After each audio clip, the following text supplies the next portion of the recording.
Good morning guys, कैसे हैं आप सभी। आई होप आप सभी बहुत अच्छे होंगे और अपनी पढ़ाई बहुत अच्छे से कर रहे होंगे।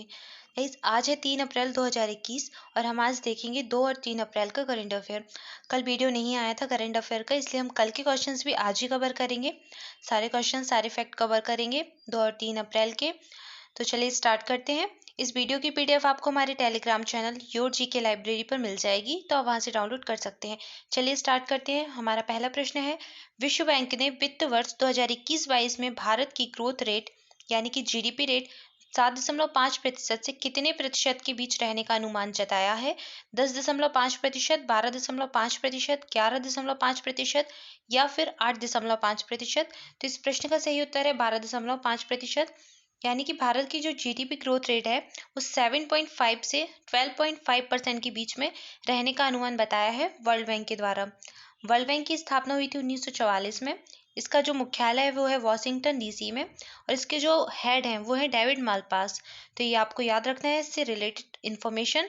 इसके अलावा S&P ने भी कुछ टाइम पहले रेटिंग्स जारी की थी और उसने बताया था कि भारत की जो ग्रोथ रेट है या जो जीडीपी दर है वो 2021-22 के लिए 11% रहेगी।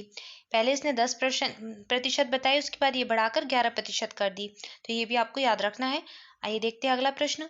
अगला प्रश्न है, केंद्र सरकार ने नए वाहनों की खरीद से पहले पुराने वाहन के स्क्रैप सर्टिफिकेट जमा करने पर कितने प्रतिशत कर छूट का प्रस्ताव रखा है।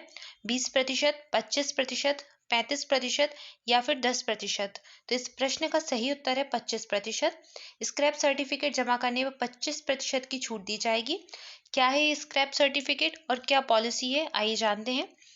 इस वर्ष का जो वित्त वर्ष था, जो बजट था, उस बजट में स्क्रैप पॉलिसी की बात की गई थी। स्क्रैपिंग पॉलिसी जो 2021 का बजट जारी किया गया था, उसमें बताया गया था कि जो 15 से 20 साल तक के पुराने वाहन होंगे उन सभी का फिटनेस टेस्ट कराया जाएगा। यानी कि एक तरह से 15 से 20 साल तक के पुराने वाहनों को नष्ट किया जाएगा, स्क्रैपिंग की जाएगी उनको स्क्रैप कर दिया जाएगा तथा नए वाहन खरीदने के लिए लोगों को प्रोत्साहित किया जाएगा। और ये प्रोत्साहन कैसे किया जाएगा, इसके कुछ बेनिफिट्स दिए जाएंगे। क्या बेनिफिट्स होंगे?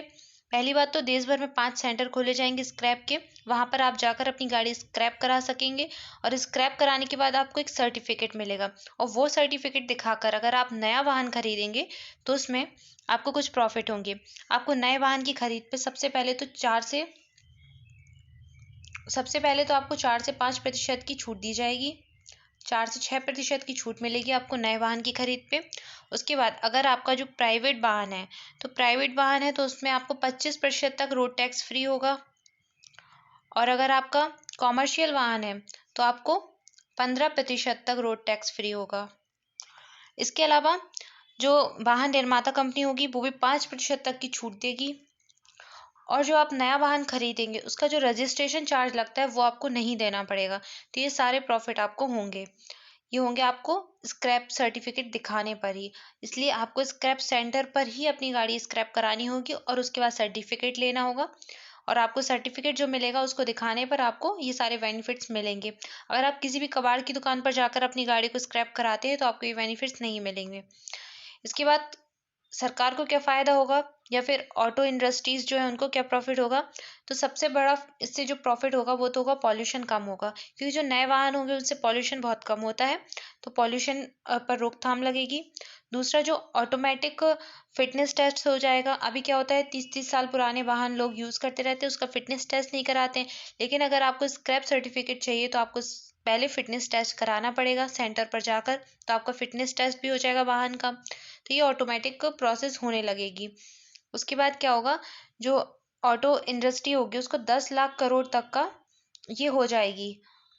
इसको इतना प्रॉफिट होगा कि 10 लाख करोड़ तक पहुंच जाएगी और इसमें 30% तक की बढ़ोतरी होगी इसके कारोबार में। इसके अलावा जो गाड़ियां स्क्रैप की जाएंगी उनसे कच्चा माल भी आसानी से मिल जाएगा। तो इस पर जो खर्चा है, नई गाड़ी को जो बनाने का खर्चा है ऑटो इंडस्ट्रीज का, वो कम हो जाएगा। और इससे लोगों को रोजगार भी मिलेगा। लगभग 25 लाख लोगों को रोजगार मिलने के इसके इसके वो लगाए जा रहे हैं, आसार लगाए जा रहे हैं कि 25 लाख लोगों तक को रोजगार मिलेगा। और इस पॉलिसी में 10,000 करोड़ का निवेश होगा। तो ये सारे बेनिफिट्स हैं जो ऑटो इंडस्ट्रीज को होंगे। यानी कि ये जो पॉलिसी है इससे कुछ प्रॉफिट सरकार को होंगे या फिर ऑटो इंडस्ट्रीज को होंगे और कुछ प्रॉफिट लोगों को होंगे। तो ये एक अच्छी पॉलिसी है। इसको अभी जो प्राइवेट वाहन है उन पर 25% तक की रोड टैक्स की छूट दी जाएगी। यही आपके प्रश्न में पूछा गया था। तो इस प्रश्न का सही उत्तर है 25%। आप ये नोट कर लीजिए। इस प्रश्न से संबंधित जितनी भी जानकारी थी A to Z मैंने आपको दे दी है, तो आप इसे नोट कर सकते हैं। हमारा अगला प्रश्न है, उत्कल दिवस या उड़ीसा दिवस कब मनाया गया? 30 अप्रैल, 30 मार्च, 1 अप्रैल, 1 नवंबर या फिर इनमें से कोई नहीं। तो उड़ीसा दिवस 1 अप्रैल को मनाया गया और 30 मार्च को मनाया गया था राजस्थान दिवस, और 1 नवंबर को मनाया जाता है मध्य प्रदेश का स्थापना दिवस। तो ये डेट्स भी आपको याद रखनी है। उड़ीसा से संबंधित कुछ जानकारी देख लेते हैं। उड़ीसा की जो राजधानी है वो है भुवनेश्वर, और उड़ीसा के जो मुख्यमंत्री हैं वो है नवीन पटनायक, और उड़ीसा के गवर्नर हैं गणेशी लाल। तो ये आपको याद रखना है। इसके अलावा उड़ीसा का जो भुवनेश्वर शहर है या फिर भुवनेश्वर राजधानी है, वह देश का पहला ISO सर्टिफिकेट प्राप्त शहर है। उड़ीसा में ही कलिंगा स्टेडियम है जो कि बहुत फेमस है। उड़ीसा की भुवनेश्वर में फायर पार्क भी है, और उड़ीसा में ही व्हीलर द्वीप स्थित है जो कि APJ अब्दुल कलाम द्वीप के नाम से अब जाना जाता है। उड़ीसा में ही चिल्का लेक पाई जाती है जो कि बहुत पूछी जाती है, बहुत सारे पेपर्स में, बहुत सारी परीक्षाओं में ये पूछा जाता है। तो ये पॉइंट आप मार्क कर लीजिए और नोट भी कर लीजिए। उड़ीसा में चिल्का लेक है, व्हीलर द्वीप है, और मिशन जीरो अगर आपसे पूछा जाए तो उड़ीसा का ही है। स्वच्छ बिंदु सागर पहल भी उड़ीसा की है। ये सारे पॉइंट आपको याद रखने हैं। इसके अलावा भीतरकनिका नेशनल पार्क और सिमलीपाल नेशनल पार्क ये भी उड़ीसा के हैं। और उड़ीसा के राउरकेला में भारत का सबसे बड़ा हॉकी स्टेडियम बनाया जाएगा। तो ये भी आपको याद रखना है। और जो ये उत्कल दिवस मनाया गया 86 नंबर का उत्कल दिवस था। तो इस प्रश्न से संबंधित इतनी जानकारी आपको याद रखनी है। आइए देखते हैं अगला प्रश्न। अगला प्रश्न है, हाल ही में किस मशहूर मराठी लेखक को सरस्वती सम्मान 2020 मिला है? शरण कुमार लिम्बाले, श्रीकांत मोघे, आनंद यादव या फिर रंगनाथ पठारे।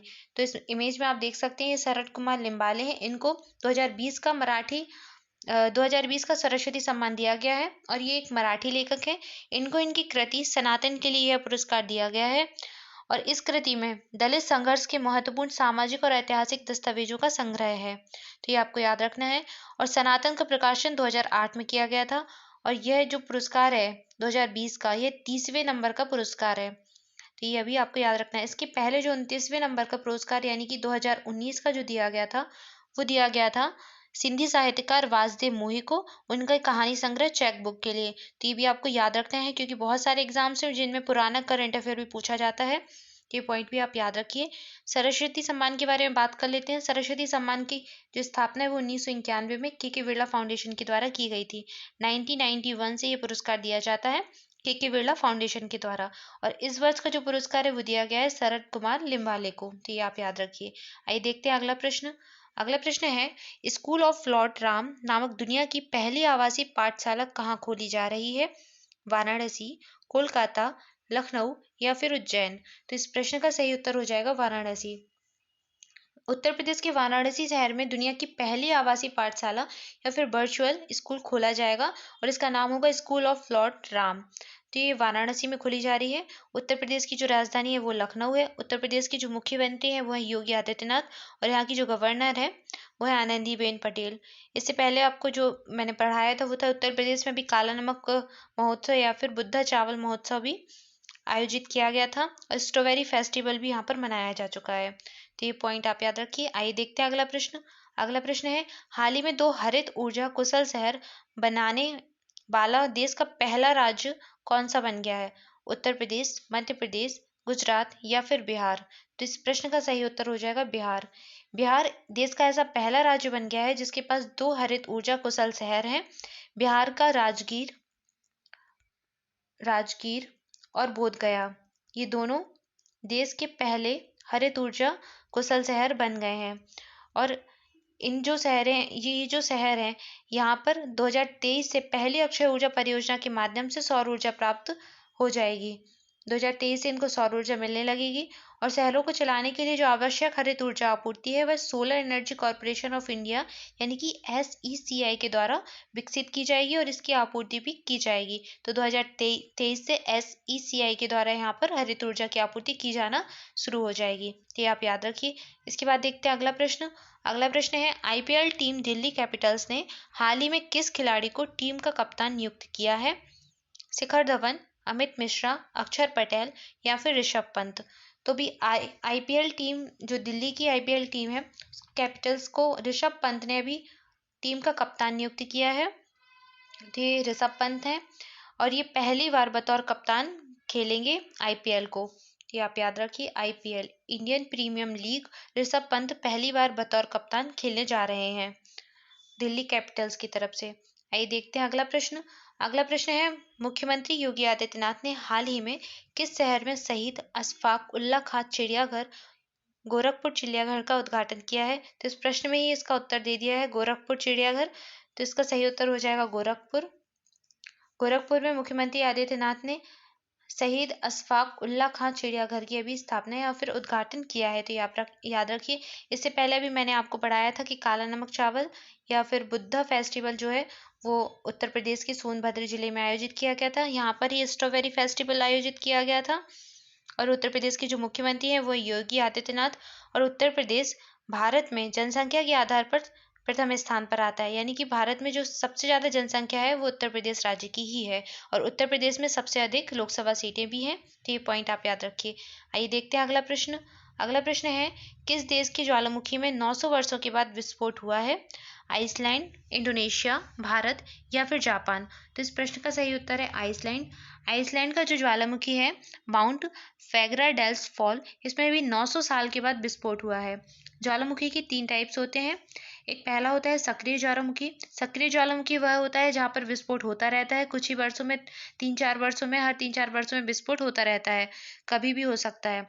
एक होता है सुषुप्त ज्वालामुखी। सुषुप्त ज्वालामुखी वह होता है जहाँ पर हजारों वर्षों तक विस्फोट नहीं होता है या फिर हजारों वर्षों के बाद विस्फोट होता है। ये सुषुप्त अवस्था में रहता है।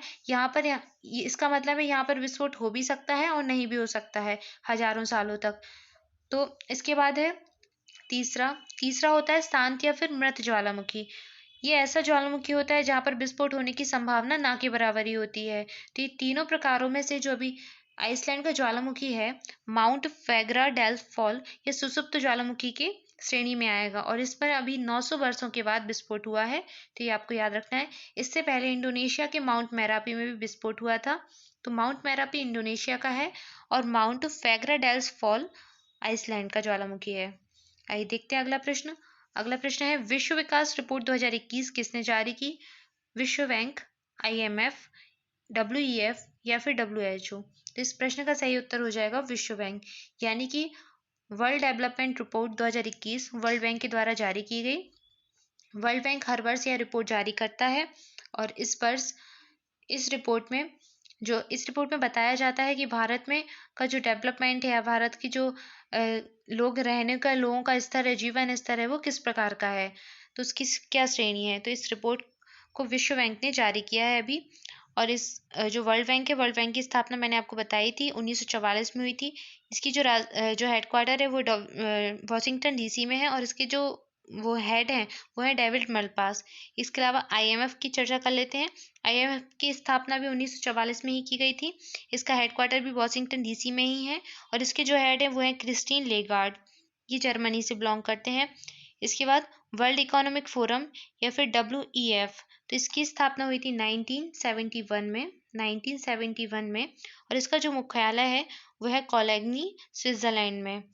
और ये एक इंटरनेशनल एनजीओ है। वर्ल्ड इकोनॉमिक फोरम एक अंतर्राष्ट्रीय एनजीओ है और इसकी स्थापना 1971 में हुई थी। इसके बाद डब्ल्यूएचओ, वर्ल्ड हेल्थ ऑर्गेनाइजेशन, इसकी स्थापना हुई थी 7 अप्रैल 1948 में और इसका जो मुख्यालय, इसका जो हेडक्वार्टर है वो है जिनेवा में, स्विट्जरलैंड में। और इसके जो हेड हैं वो है टेड्रोस एड्हानोम। ठीक, इससे संबंधित जानकारी याद रखनी है। डब्ल्यूएचओ की स्थापना 7 अप्रैल 1948 को हुई थी, इसलिए ही हर वर्ष 7 अप्रैल को विश्व स्वास्थ्य दिवस या फिर वर्ल्ड हेल्थ डे सेलिब्रेट किया जाता है।